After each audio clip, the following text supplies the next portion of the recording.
high remuneration is one of the more objective categories in the extraordinary ability visas on the surface, but it's actually more nuanced than it looks because it's not just about having a high salary, but comparing it to the right benchmark. So how does that work? So for high salary, basically you have to be earning the top 10% of your profession. So what we do is we take your job title.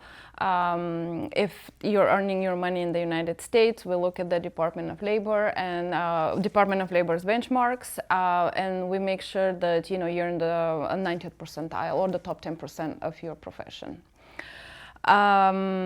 If it's for O1, then that's a little, it can be slightly lower than that, but we would like to always stay within that 90th percentile. So how do you choose the right benchmark? Because it's not always that the Department of Labor has every single profession listed out. So sometimes there's a bit of art, right? On how do you choose? Yeah, I mean, usually we look at the, your job duties, the job title, and then Department of Labor, then they have the website Career One Stop.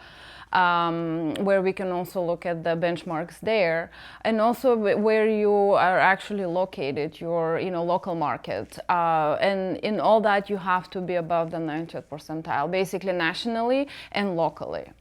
So usually with people that work in or live and work in California, if they make a high salary there, that will satisfy both the local and national standard. If you live somewhere there, there might be a little bit of discrepancy there, but you always have to be in the 90th percentile in both. Got it. What about if it's a job outside of the US and you don't have Career One Stop or Department of Labor? Yeah, so if it's outside the United States, it could be a little bit more challenging because not every single country, has these benchmarks or the government has that information. So we would look into professional groups like HR groups or others that produce these reports on an annual basis, and then we'll take a look into that and see whether you're in the 90th percentile. Sometimes it might make sense to hire a local economist to actually crunch the numbers for us and basically do an expert letter showing that you are, or proving that you are in the 90th percentile based on their methodology and whatever it's custom for that particular country. Got it. So let's say I'm a marketing manager.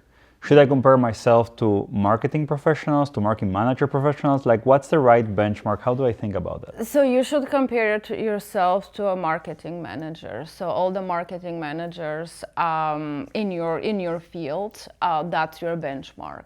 So what this means is if I'm a marketing manager in Argentina, I just need to compare myself to salaries in Argentina. It doesn't matter whether they are lower than the US or anything. Yeah, that is correct. So if you're a marketing manager in Argentina, you have to compare yourself to all marketing managers in Argentina. You don't have to compare to that salary to a US salary.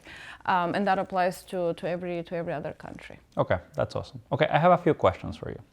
So first one is equity. Okay. Founders don't pay themselves much, generally speaking, and they rather get equity. So can you use that to claim high salary? We had success with using that for the O1, using equity for the O1. For the EB1, generally speaking, we have to be careful. Sometimes it works, sometimes it doesn't work.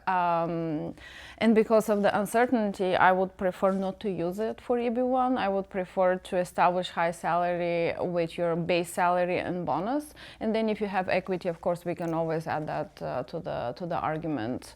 But yeah, I would prefer to have established the high salary just based on you can cash. go for it, but it's not. You can go for it, but you have to know the risks. Okay. Yeah. Okay, that makes sense. What about RSUs, right? That they're very common in the tech scene.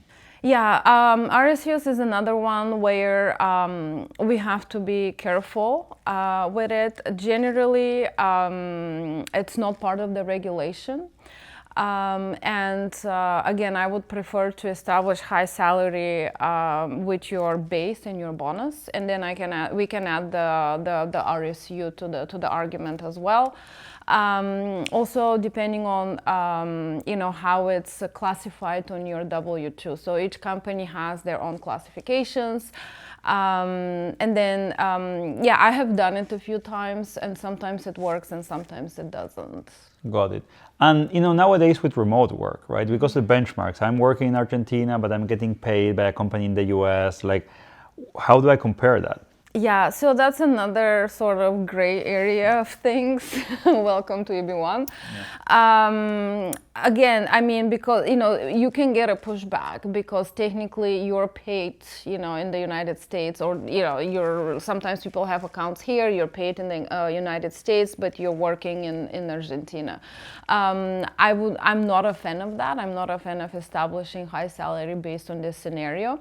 Can you try? Of course you can. But again, you have to assess the risks. Yeah, it's one of those things that maybe O1 is a bit more flexible. Yeah, maybe O1 will be a little bit more flexible, but with the EB1, probably it's not gonna work. It's not gonna be your strongest argument. Yeah, for sure. Yeah. And generally speaking, like, what's the documentation you need for this? So generally, we want to have obviously your pay stubs, pay slips, at least for the last 6 months. We want to sometimes we include W-2, but obviously if you got a promotion, after the W-2 was issued, that's not gonna make much sense. But we still want to include it. Sometimes offer letter, if the offer letter really spells out how much you pay and it's current, so not an offer letter from 5 years ago. And I usually request also bank statements just to see that the money actually hit your bank account. Got it. And this is also for future, right? It's not just for past. Like you Correct. can claim this with a job offer, even for the new job you're getting. For the new job, yeah. Okay, that's awesome. So remember, when you're going for high salary, it's not just about how much you make, but where and what's the benchmark you're comparing to.